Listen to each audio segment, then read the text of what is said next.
ગુંદા એક એવું જંગલી ફળ છે જે વરસમાં માત્ર 2 મહિના આવે છે, પણ જો ખાઈ લીધા તો તમે ન ગણી શકો એટલા ફાયદા થાય છે. આ જ ગુંદાનું એ રીતે શાક તૈયાર થશે કે જે માત્ર મિનિટોમાં તૈયાર થશે, ઓછા તેલમાં, લસણ, ડુંગળી કે ટમેટાની ગ્રેવીના ઉપયોગ વગર, નવા મસાલાથી, અને ભરપૂર તમને ટેસ્ટ મળે તેવી રીતે. અને પોષક તત્વો તો ગુંદામાં ઓફકોર્સ છે જ. તો ચલો રેસીપી શરૂ કરીએ. તો જેમના માટે સૌથી પહેલાં કડાઈમાં 2 ગ્લાસ પાણી લેશું અને તેમાં આપણે થોડું નમક મિક્સ કરીશું, 1 નાની ચમચી જેટલું, અને 1/4 ટીસ્પૂન જેટલી હળદર.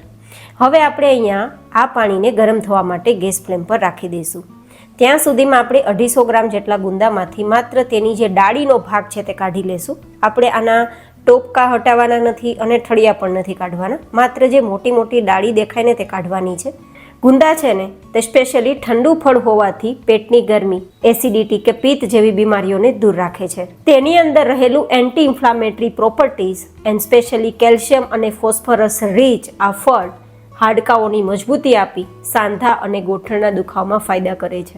એન્ટી ડાયાબિટીક પ્રોપર્ટીઝ હોવાથી બ્લડ શુગરને કંટ્રોલમાં રાખે છે, હાઈ બીપીને કંટ્રોલમાં રાખે છે અને હાઈ કોલેસ્ટ્રોલને પણ કંટ્રોલમાં રાખે છે. તો ન ગણી શકાય તેટલા ફાયદા કરનાર ગુંદાને આપણે ઉકળતા પાણીમાં રાખી અને ઢાંકીને 80% જેવા સોફ્ટ થાય ત્યાં સુધી થવા દઈશું.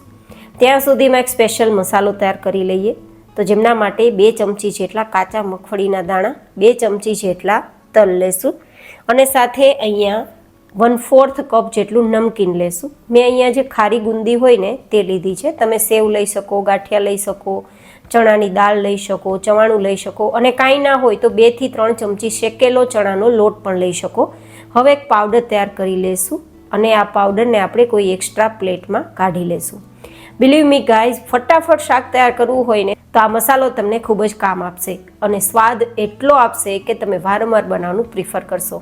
હવે આપણે 2-3 ચમચી થાય ને તેટલા કાચી કેરીના ટુકડાની પેસ્ટ તૈયાર કરી લઈશું, જેથી આપણા ગુંદાને એકદમ ટેસ્ટી શાક બનાવવામાં અને સાથે સાથે તેની ચિકાસ ફટાફટ રિમૂવ થાય તેમાં આપણે મદદરૂપ થશે.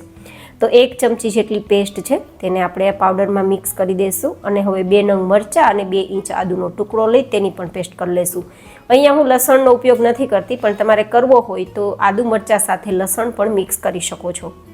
હવે આપણે આદુ મરચાંની પેસ્ટ સાઈડમાં રાખી દઈશું અને આપણે જોઈએ તો લગભગ 3-3.5 મિનિટ જેવો સમય થયો છે, પણ એકવાર ચેક કરી લેવાનું, કારણ કે ગુંદાને વધારે નથી બાફવા દેવાના. જો વધારે બફાઈ જશે ને તો શાક બરાબર નહીં થાય. 80% જેવા જ બફાવા દેવાના છે, મતલબ માવો ના થવો જોઈએ, પણ ચપ્પુથી તમે ચેક કરો ને તો કટ થઈ જવા જોઈએ, બસ આટલા સુધી. પછી તેને ફટાફટ બહાર કાઢી લેવાના. ખાસ જોવાનું છે વધારે બફાઈ ના જાય, બસ એટલા જ માટે મેં કીધું છે કે 3-3.5 મિનિટમાં મારા બફાઈ ગયા છે, તો તમે એ રીતે ચેક કરી લેજો. હવે બરાબર તેને ઠંડા કરી લેશું, કારણ કે બહુ જ ગરમ છે તો અંદરથી બીજ કાઢવા થોડા મુશ્કેલ થઈ જશે. તો ત્યાં સુધીમાં આપણો મસાલો તૈયાર કરી લઈએ.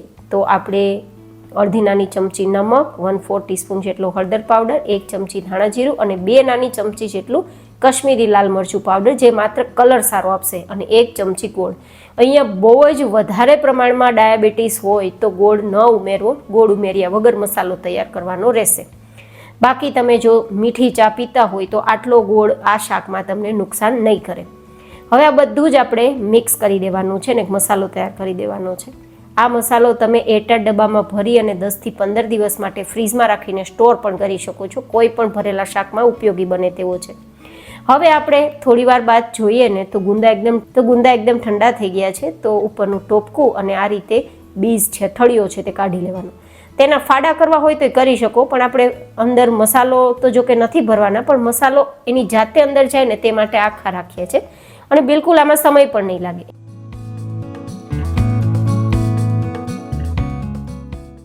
એસી 80% જેવા સોફ્ટ કરવાનું કારણ જ એ છે કે ફટાફટ ઠળિયા નીકળી જાય અને ફટાફટ શાક પણ તૈયાર થઈ જાય, વધારે સ્ટીમ કરવાની જરૂર ના પડે અને આપણે બિલકુલ મુશ્કેલી ના આવે શાક તૈયાર કરવામાં. હવે બધા ઠળિયા કાઢ્યા બાદ આપણે જે મસાલો તૈયાર કર્યો છે ને તેમાં આ ગુંદા લઈ અને આ રીતે મસાલા સાથે કોટ કરી લેવાના, જેથી કોઈ પણ પ્રકારના ગુંદામાં મસાલો ભરવાની ઝંઝટ વગર ફટાફટ આ શાક તૈયાર થાય. બસ આ જ રીતે કરવાનું છે, અંદર જાતે મસાલો જતો રહેશે. હવે આપણે અહીંયા તેલ ગરમ કરીશું, માત્ર 2 થી 3 ચમચી, એકદમ ઓછા તેલમાં આ શાક તૈયાર થશે. તેલ ગરમ થાય તો જીરું અને હિંગ છે તેને સાતળી એ આપણે જે આદુ મરચાંની પેસ્ટ તૈયાર કરી છે ને 1 ચમચી જેટલી તે ઉમેરી દઈશું અને તેને સાતળી દઈશું જેથી કાચો ટેસ્ટ નીકળી જાય. પછી આપણે થોડું લાલ મરચું ઉમેરીશું માત્ર શાકના એકદમ એટ્રેક્ટિવ કલર માટે. જો કે આપણે આગળ મરચું નાખ્યું છે પણ કલર સારો આવે તેના માટે. અને 1 ચપટી જેટલો મસાલાના ભાગનો આપણે જે અત્યારે આ મસાલો કરીએ ને તેના ભાગનું નમક. જો કે ટેસ્ટ કરીને નમક મિક્સ કરવું જેથી શાક ખારું ના થઈ જાય. આ રીતે પેસ્ટ આપણી સતળાઈ ગયા બાદ આપણે જે તૈયાર કરેલા ગુંદા મસાલા બંને મિક્સ છે ને તે આમાં મિક્સ કરી દેવાના છે એકદમ હળવા હાથે ને ગેસની ફ્લેમ ધીમી રાખવાની છે.